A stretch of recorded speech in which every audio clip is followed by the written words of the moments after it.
What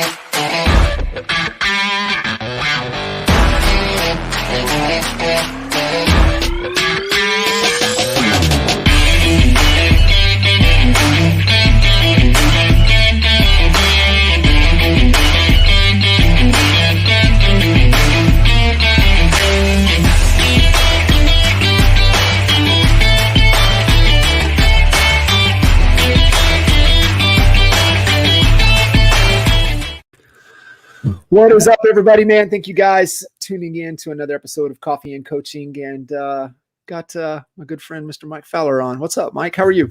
Good morning. Doing great. How are you today, John? Doing great. Got a great run in this morning. The feet are not quite back to normal, but it was good enough to get out and run. So it was nice. Good. How many miles did you get in this morning? Six. Little 6 miler. So it's good, man. How are things with you? Things are good. Life is in balance. I'm getting to the gym. May not look like it, but I'm getting to the gym myself, and all is good. Working hard. We're managing this market, low inventory, pretty much like same story as everywhere. Yeah, for sure. We're making things happen.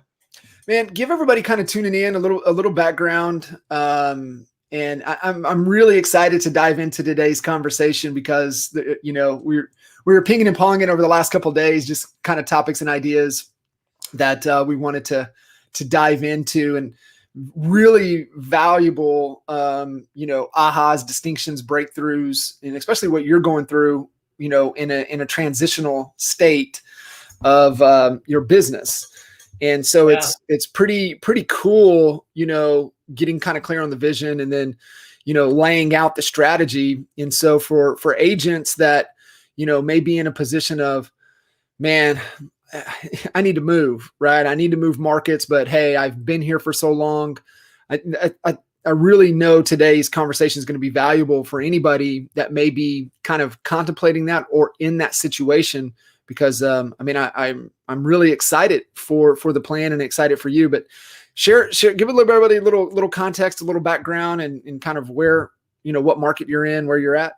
Yeah, so giving it some context here, and the what you talked about, the move and the upcoming move.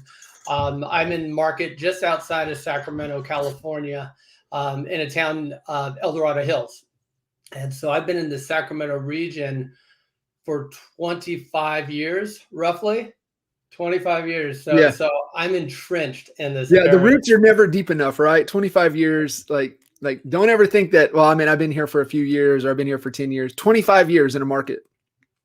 I'm all in this market. So what's interesting, so I've been a full-time real estate agent for about 5 or 6 years now. But prior to that, I was a loan officer and I was a broker of record for a mortgage company here in Sacramento. We covered kind of the Northern California area. So I've always been involved in real estate, and but made the commitment to move forward and just do real estate full time because I just saw so much opportunity there. And so about 6 years ago, moved into real estate, just kind of putting everything into context. So I got a firm understanding of the financing, which is really helping out tremendously. You could ferret out all the BS when offers come in on your listings and ask the right questions to loan officers and just make sure people are approved for their financing or that their money's liquid. The other day I had someone sent me over an account where it was a non-liquid account, and I having background in that, just ask the questions. Always know what questions to ask. Yeah. So after creating a successful business here in the Sacramento region, I want to move. And it may seem well, crazy. Let's disclose to everybody too. It's about a girl, right? It's always about a girl. Yeah. He's not moving just because of the market. It's always about a girl, right? We gotta let's throw that out there. Man, I thought we were gonna keep that on the down low. Oh, no way. Yeah, I'm just like every other guy out there. Yeah, Yeah, for sure. It's yeah, so funny.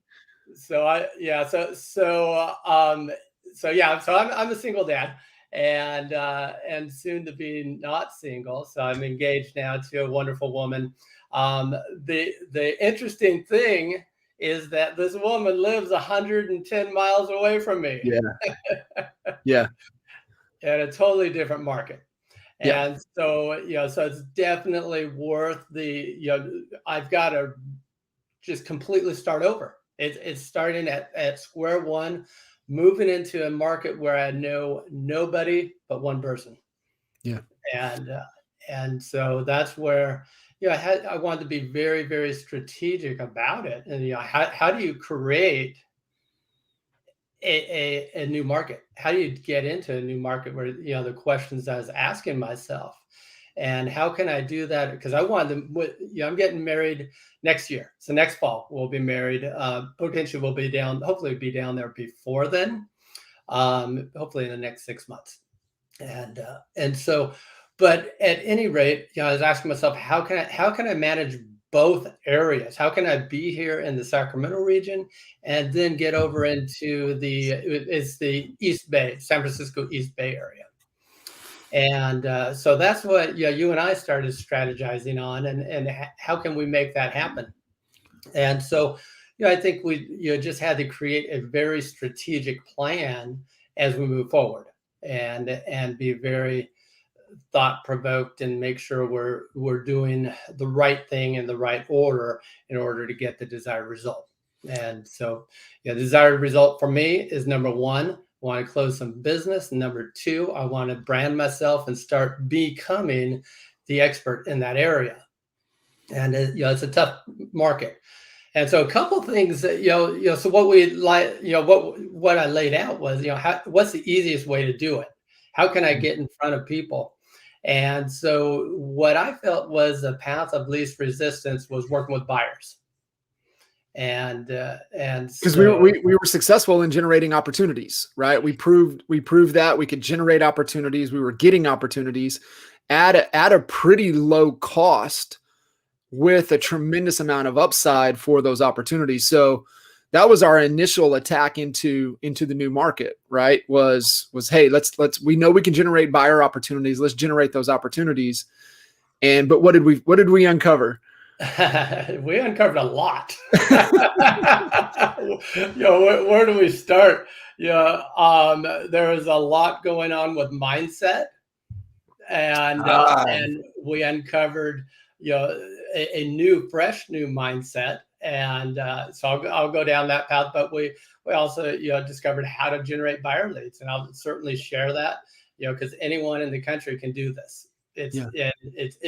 It's easy and inexpensive, and so I'm kind of bouncing all over. But the cost. What I did was, and then we'll go into the mindset, which was an interesting shift. But knowing I wanted to go after a buyer, how can I do this in a cost-effective way? And so a lot of people are wanting new homes or interested in new homes, even though inventory is so low and it takes forever. I sold a new home and it's going to be ready in 9 months. So we're not closing until 2022. We're getting deals, but it's just the cash flow, right? So the cash flow is just down the road. So we learned that. That was one of the things. But one of the things I wanted to do is initiate leads. I wanted leads. I wanted to start talking the talk and talking to the people in this market. And or not in this market where I'm in the San Francisco Bay Area. Yeah. And so I wanted just to start initiating that. And so through representing buyers, I'm starting to learn all the areas. I'm starting to learn price points. I'm starting to learn how the local market works, which is vastly different. Bay Area is vastly different than the Sacramento area. They handle things completely different. For example, all the reports and disclosures are done up front. The sellers usually get the pest inspection done, the home inspection done, if needed, sewer inspection, all the inspections up front, which I'm not used to in the Sacramento area. And you make your offers without any contingencies. I mean, it's aggressive. And so we just had to start learning that. And what's the best way? You got to just jump in with both feet. Yeah.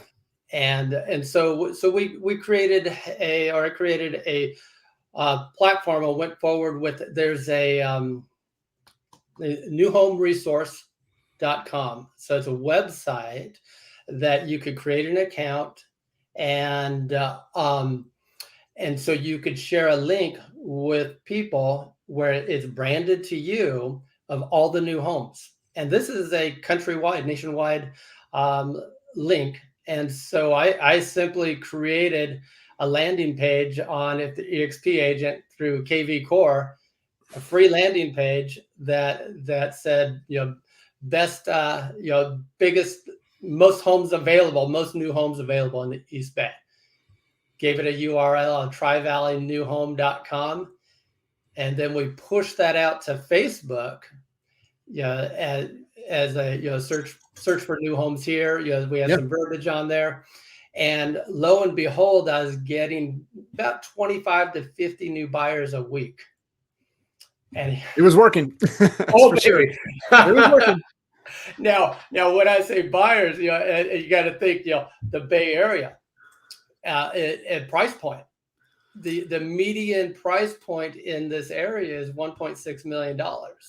So you said something earlier, and we talked about it a little bit yesterday, and you were talking about from a mindset perspective, kind of what that shock did to you, being in a 350, 400K market to now 1.6.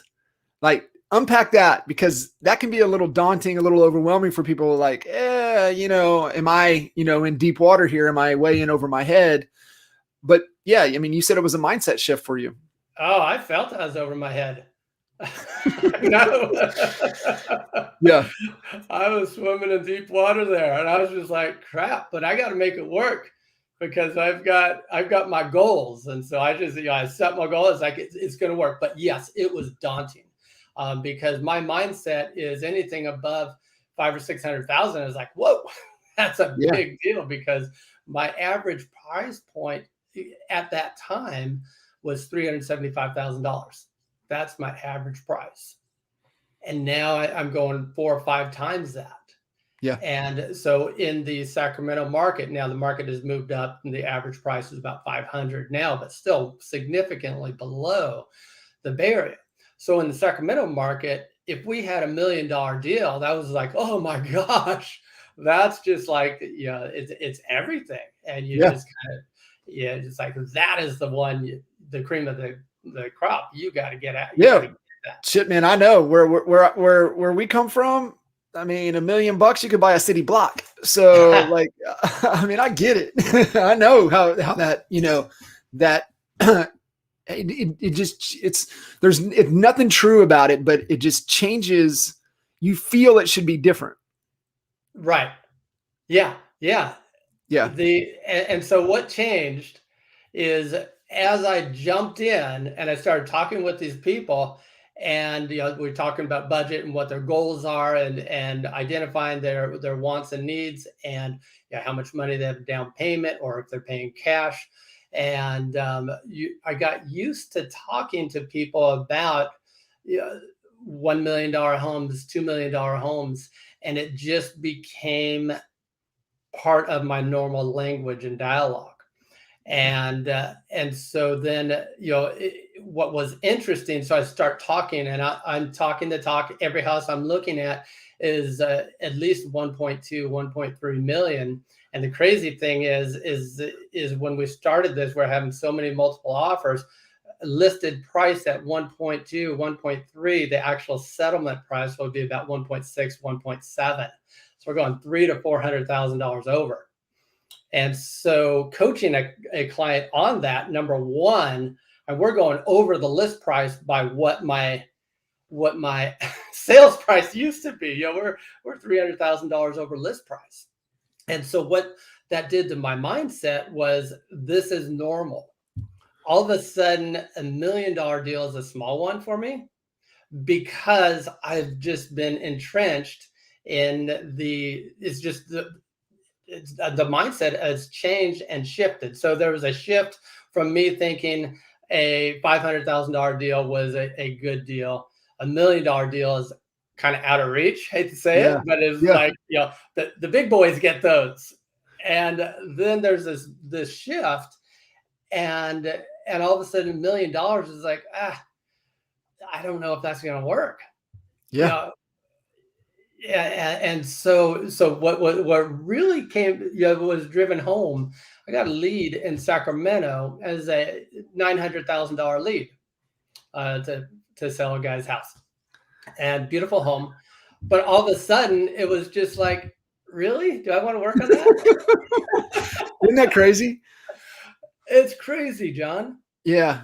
And so it's just about diving in. And once you're there and you start doing it over and over, whatever you do, you just repeat it, and you become good at it, and it becomes normal. What was the realization like for somebody listening in that might have that mental hurdle as well, that little limiting belief?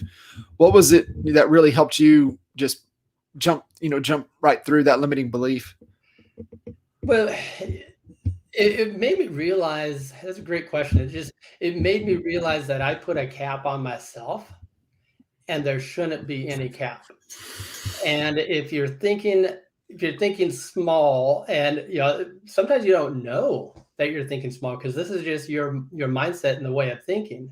But if you want something more, you have to break through that. And so that breakthrough was, it's going to mean the world to me. It's a life-changing situation, but it was truly just life-changing to break through.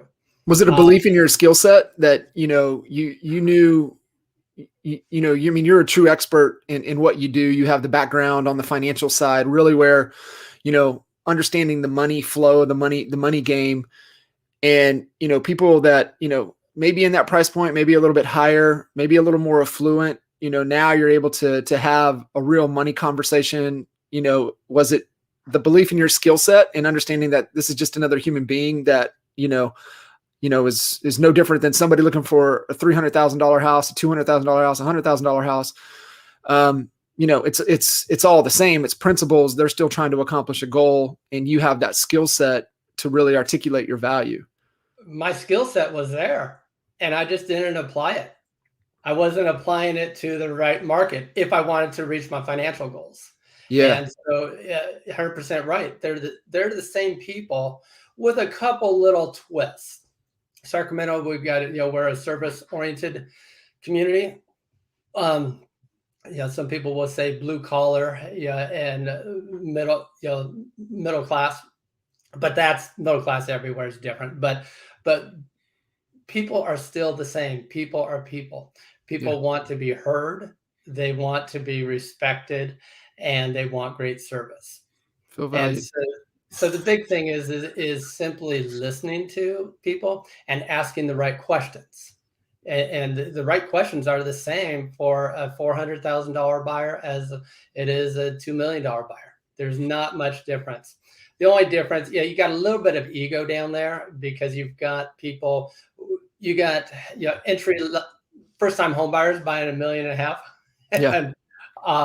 And where, you got to understand their mindset. So that's the only little thing, is that you've got a 35-year-old millionaire that never bought his house, but he thinks he knows everything. But it's a little bit of ego stroke. But my questions that I'm asking him are the same. What's important to you about a house? What are your current needs? What are your wants? What are you truly trying to achieve? Is this a house you're going to be in long-term, short term? Are you going to have kids? You start asking questions, but those questions there are the same questions I'd ask at any price point. To being a true expert, leading with questions, right? That's really, the whole premise behind it, right? You can't do the best that you can do if you don't get clear on what they're trying to accomplish. Right. And once you find out what they want to accomplish, and the key is listening. Ask a question and shut up. It's about them. It's their opportunity. You can't make it about you and myself and spewing all my knowledge. I just need I just need to listen to them and make them feel important. But I would do that to anyone. So skill set wise, I realized that there's no difference. But one of the interesting thing is you're working with a client who's is definitely more affluent, and they definitely have more money. And a lot of these people, they're making good salaries, but most of their money is coming from stocks. Because we're the tech industry down there. Sure. Where you got Google and Facebook, Tesla. So a lot of people are millionaires on paper because of their stocks that they have. And so you just stroke that ego a little bit, but from the real estate perspective, everything's the same. And once I realized that and had the comfort level, lights out, man. I'm excited about the future. Yeah. We also, one of the things that I, getting into the entry, the strategy that we had for the entry into the market, where we realized was probably not the best, was buyers, right? Buyer focused. When you're 3 hours away, right? What is the drive door to door? Yeah, we're about 2 hours. So two hours away. And in a market that's competitive, that you got to be a little reactive when properties hit the market. Yeah, there's no doubt working with about buyers. So location, going after buyers, it was great. We generated opportunities. The ROI was ridiculous, still is ridiculous ROI, but man, it was a struggle just having buyers and being 2 hours away. It was hard. Yeah, there's no doubt. Thanks for making me go back to the pain point. just gotta pry that pain out of there. It's just a really important lesson to share, because if you've got somebody that's thinking about getting into a new market, we've got to be real careful how, we're penetrating into the market, given logistically where we're at. Yeah. And it was working. We were getting deals. We were getting people. It didn't take very many to make it such a great ROI, but we were getting killed on time. Time wise, it was not efficient. It was effective, but it wasn't efficient, because I literally, one day I was like, crap, I'm in Sacramento. I need to be in Berkeley in 2.5 hours to show one house. Yeah. And if I didn't go, I was concerned I'd lose the client. Yeah. And because buyers have expectations, especially in a hot market, when houses are selling within a week, man, you got to be there and be there now. And so I would drive 2 hours down there to show one house, 2 hours back. We're talking 4 hours to show a house. But realistically, if you're in your market, you're driving 15 minutes either way, maybe 30 minutes. Yeah. And so it was a time killer. And so it got to a point where all of a sudden I'm working with multiple clients. So I have multiple buyers I'm working with, and I have that times 3 or 4. And I'm just, I'm logging miles. And, so, the beautiful thing was I learned a lot, in that time. I used my car as my school. I'm doing, listening to podcasts and growing and just learning all about real estate and sales. And, so I spent the time and I try, I don't recommend this, but I have my iPad. It's a little setup there. Uh-huh. And I wouldn't read emails or do any of that, John. But it was there. But it was there just in case. But here's something that's interesting: is using technology. I was able to start breaking into the market, even though it was a time suck. But it killed me on time, and I had to make that commitment because I was making such a big commitment down there. I wasn't making a commitment up in the Sacramento area because all my efforts going there. Now, fortunately, when you're closing deals, over $1 million, usually, million. My highest deal right now down there is 1.7 million, and that was sweet, and it was the easiest deal. It was crazy. Yeah.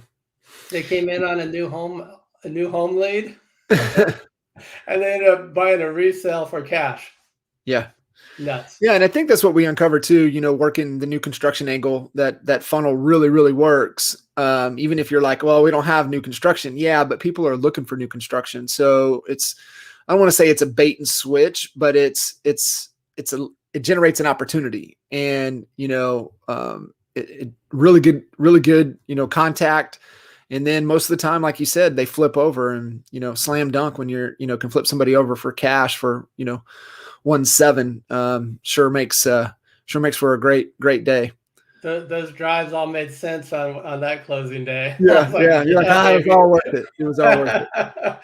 But what's interesting, it was a time suck. It was time well spent, but not efficiently. Right. But it allowed me to learn the market. And then being down there, what I identified is that the average seller in this market is 60 years old. I start looking at who's selling the houses, because I know I want to get into listings, because just a better use of my time. 100%. And so I started researching. Now that I'm getting a little bit of traction, doing some research on who the actual home seller is and why are they selling. And what was discovered was that the average home seller in the Bay Area is 60 years old. And so a lot of these people have just been sitting on their houses for 30, 40, 50 years.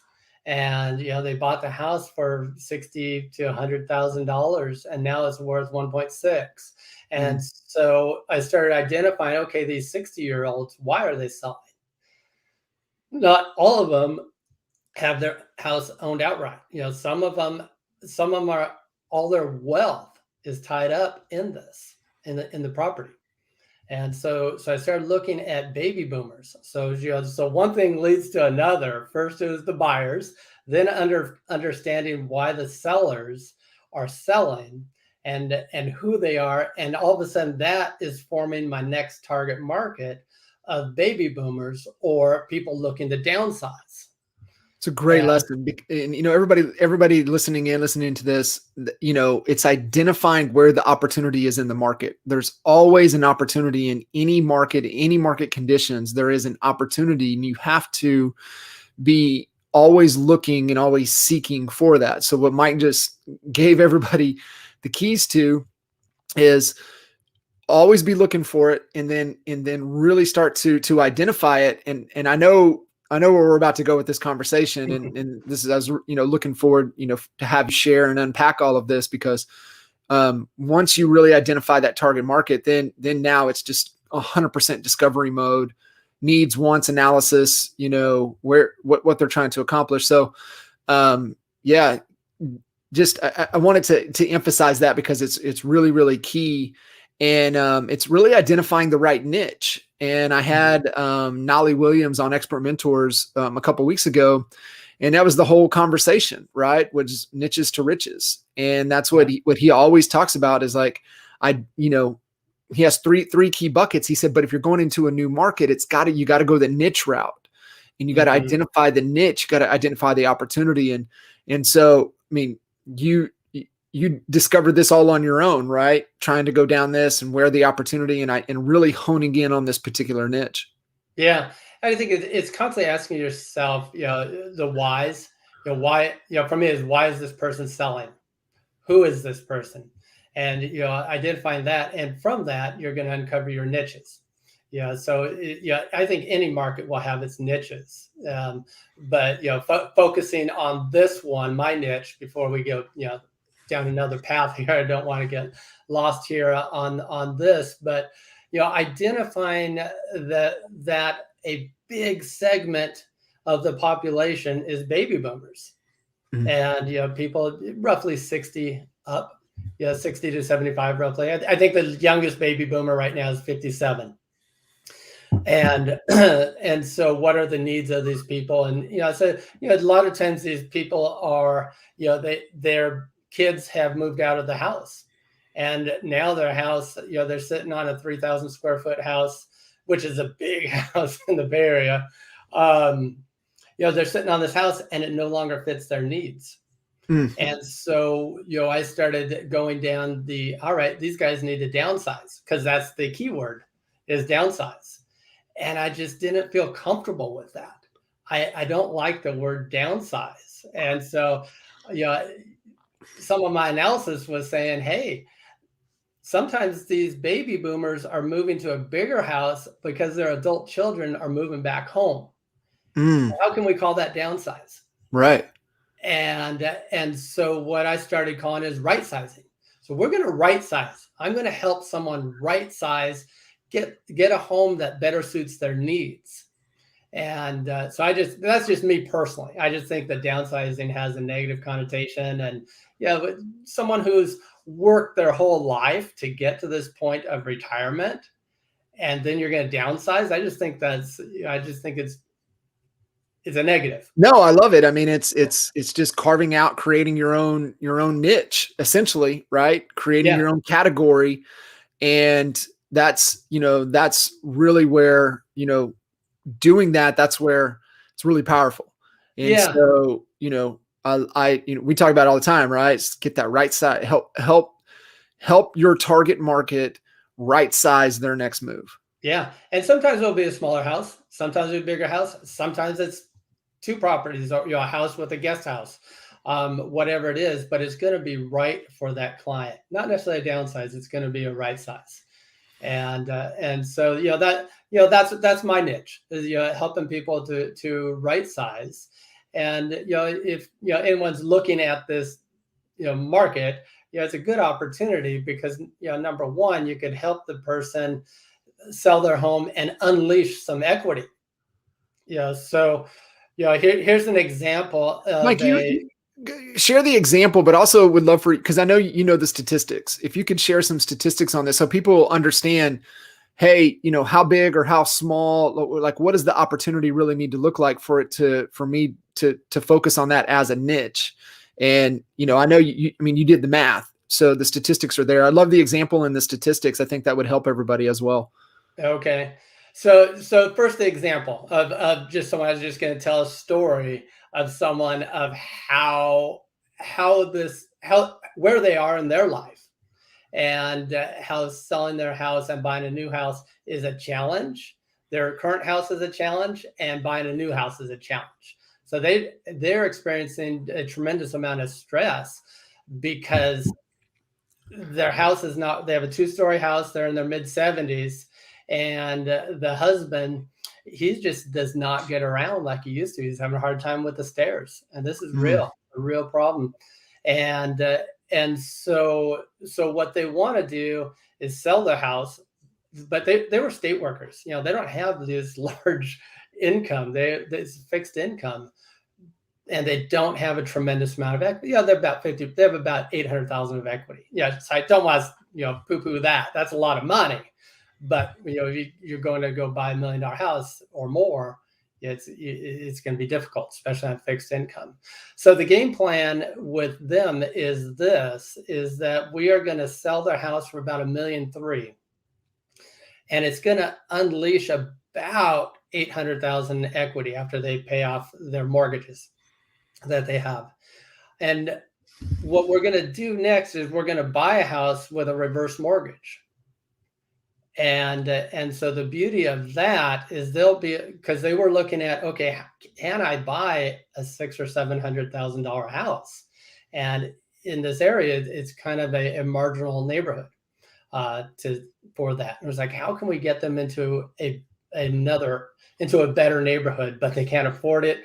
And the kids were thinking, well, we'll help the mom and dad out. We'll pay a couple $1,000s a month. But the answer to their situation was buy it with a reverse mortgage. It requires about a 40-50% down payment on $1 million. That's, let's just call it 500,000. But still, what they were able to do is buy that house with a reverse mortgage. You don't have to make a payment on that mortgage. And now they have the house they want to live in. They have $300,000 in the bank. Yeah. And everything worked out good. Yep. So understanding someone's needs is just a big, big deal. Listening to them and asking, what is it? Why is it that you want to sell? Yeah, And no, it's fantastic. And then, what are all the ways? What are all of the ways, to make this happen? There's always a way.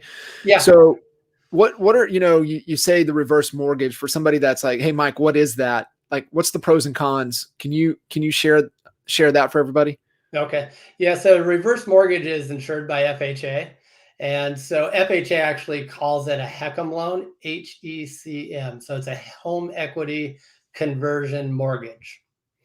And so what that loan is it's made for seniors who are 62 years old or older. But there's a jumbo loan where I think it's over $4 million. If you're doing over a $4 million loan, you could be 60. So basically, it's designed for people who are retired. And so what happens? You could either do a purchase or a refinance. And so the beautiful thing about this is it allows people to stay in their house if they just can't make that mortgage anymore. It allows them to refinance their current mortgage and just stay there without making it. So the reverse mortgage does not require a mortgage payment. No payment, but you have to pay your property taxes and your homeowner's insurance and maintain the house. And so those are the pros. So you'll be able to stay in your house, maybe that you couldn't stay in, or it allows you, like I said, to buy another house that may fit your needs a little better. The downside to this is, since you're not making a mortgage payment, what happens to the mortgage? And so it's a negative amortizing loan, which means the loan amount is going to be increasing over time. So if your payment, let's say your principal payment, principal and interest payment, or you just interest, it goes up by the interest amount. Every month may go up $1,000. So over time, you may start with a $400,000 or $500,000 mortgage, and that continues to go up and up and up. So the downside is that the surviving kids, now you don't have to make a payment until the second spouse dies or you sell the home. So the person utilizing the mortgage is secure. It's a good financial product in some cases. The downside, mortgage balance is going up, and kids sometimes get a little upset. The children are like, well, this is my inheritance. And there's nothing there. Smaller. So the idea that ultimately you want your house, the ideal situation is the house goes up faster than the equity, faster than the mortgage. And so right now with interest rates around 3% and house prices going up, conservatively 5 to 7% next year, people are going to be okay. But who knows what happens long term? But that debt gets bigger and bigger and bigger and bigger over time. But the nice thing about these mortgages, it's called a non-recourse loan. And so what that means, they can't go after heirs or anyone if down the road, husband and wife, the occupants of the house, when they both die, what happens to that? If the mortgage balance exceeds the value of the house, the bank just takes it back. The kids give the house back to the bank. And the bank cannot go after the kids, the heirs, the estate, or anyone because it's a non-recourse loan. Gotcha. Yeah. So there's pros and cons of it. Sure. Yeah. Cool. Well, I think that. If people just understand the basics of it, you don't have to know everything about it, but just know there's a tool out there to help people. Yeah. And it may be in another deal or two. Yeah, for sure. Absolutely. So when you were looking and starting to identify this niche, you're like, hey, these are statistically, these are the people that are selling. When you looked into the data, like what were the statistics? You were like, okay, well, this is a real opportunity here. Yeah. Well, I contacted the California Association of Realtors, and I asked I started poking around as, what are the statistics on this? Because I need numbers. I need why. Give me the data. Give me the numbers. Give me data. Exactly. And so I had to make a couple of phone calls, but as it turned out, they put me in touch with the chief economist. And I was like, wow, I didn't know I was going to get to him. And I think people just don't call and use the resources. That's it. So I called them, and I had 3 economists working on this project. I was getting emails from these guys. I was like, wow, this is crazy. This is cool. And so they broke it down as far as, given that they were California Association of Realtors, they could break it down to a certain degree. They were able to break it down to the Bay Area, not necessarily to the town that I live in. Pleasanton is the town. And, but that's where it came about, that the average age of a home seller in the Bay Area is 60 years old. And then we broke it down a little bit further. I said, okay, so these people that are 60 years old, where are they? What are they doing? Where do they go? What are they buying again locally? And, so a lot of people move within 30 miles of their house. That's what the statistics were showing. However, 10% of people selling their house in the Bay Area is moving to Sacramento. I was like, gosh, I'm not going to be able to get out of here. No, you're going to always have roots there. We're going to set that up for sure. Yeah. And so, knowing these statistics, is important. Yes. And then how many people are moving out of state, which counties they're moving to. And then you can set up referral sources to that. So we got 10% moving to Sacramento County, roughly let's say 15% spread between Sacramento and El Dorado County. Those are the 2 counties that we're in. But knowing that, I could talk to people about that, because it's a lot cheaper up here. People will sell a house at $1.5 million and then come up to Sacramento and be able to purchase a gorgeous home for $800,000. And so just knowing that is important, knowing the statistics, but it's a huge, huge market. I don't have the numbers right in front of me, but there's millions of people in this. The baby boomers is the largest segment of the population right now, and they have the majority of the wealth, and the majority of the wealth is in real estate. Sometimes they just own more than one house. Yeah. And so, one of the strategies is definitely be involved with accountants, financial planners that are advising people, because a lot of times these people have collected houses over the years, and they'll have 5 or 10 homes, and they're sitting on, potentially $15 to $20 million in equity. What's the best way to do that? So a lot of times you'll be working with the CPAs and financial advisors to help dictate that. I went off on a tangent there with you were about statistics there. No, I think it's great. And, I think the lesson is, when you're identifying that niche, you have resources that can give you the data, right? And so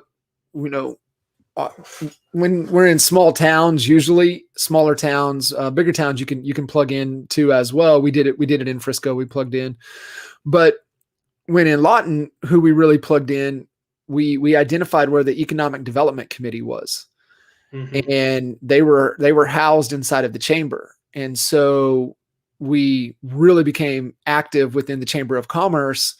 One, to get close proximity to the decision makers in the community, but we also had access to the Economic Development Committee, meaning we knew what was coming. We knew it was on the plan. We knew who they were negotiating with. We knew everything that the city was trying to do to grow.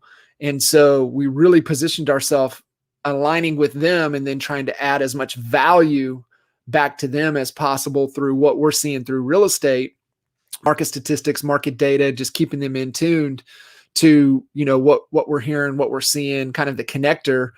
And, man, what you talk about creating some relationships, getting some insight that, most people don't even know until it's already happened. So just know that there's resources out there in your community that can give you statistics, that can give you the inside information you need to be able to make the best strategic decisions in identifying a clear niche for your business. And there's, once you know that, then what are all the ways? And it's exactly kind of what you're doing, right? You're in the middle of a couple different projects that align around the niche. And, it's, once you know it, then it's like, okay, what do I got to develop, the capabilities, the skill set, the knowledge to really articulate and demonstrate my value in this area.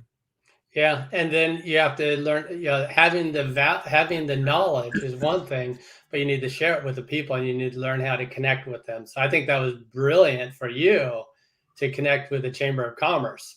Yeah, and those guys, and because it's like, how are you going to communicate with the people? That's where it's always the $1 million question.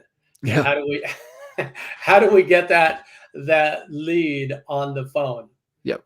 And these guys, that's where it goes back to understanding your market. Yep. And understanding the mindset of your client. And so with the older generation, they still like to read. They'll watch videos. They do some stuff online. Interestingly, that one of the biggest sources of information is Instagram. I didn't think that would be the case. Really? That's interesting. Yeah, Instagram. I was like, wow, didn't see that. I got to become an Instagram expert now. So it's knowing where they connect, how they behave, and educating yourself. And so, myself, I'm going through the process with the National Association of Realtors. They have a certification class called the Senior Real Estate SR. But it's going to be on a test. You're going to have to be able to answer that question. What is it? Yeah. Senior real estate specialist. And so, I'm not about the letters after your name, but what I discovered is by going through these classes, you educate yourself. And going through this class I'm going through right now is teaching me how the mindset of the senior home buyer, the person, rather than that the 60 plus or the 50 plus, they just call them mature clients. Mature client.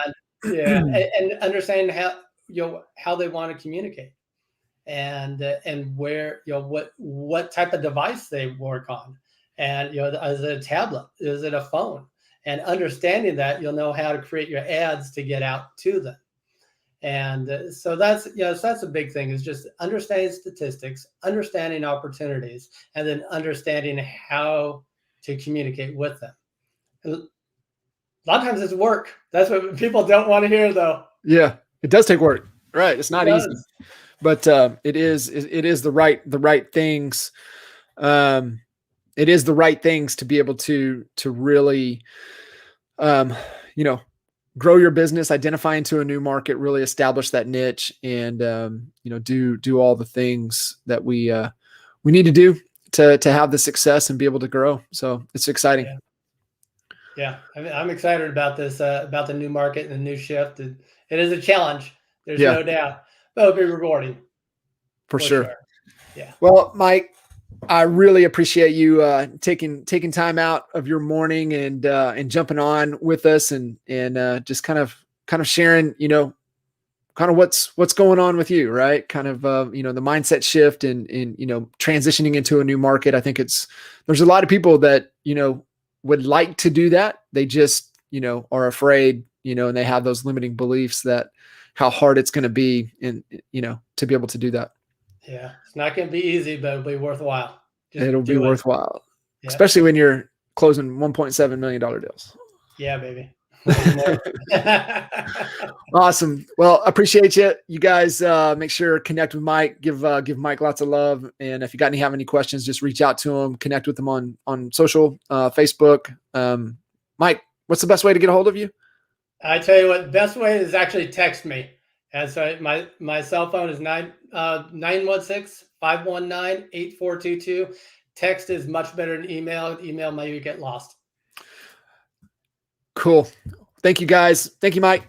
All right. Thank you, John. Have a great day. You too. See ya. See ya.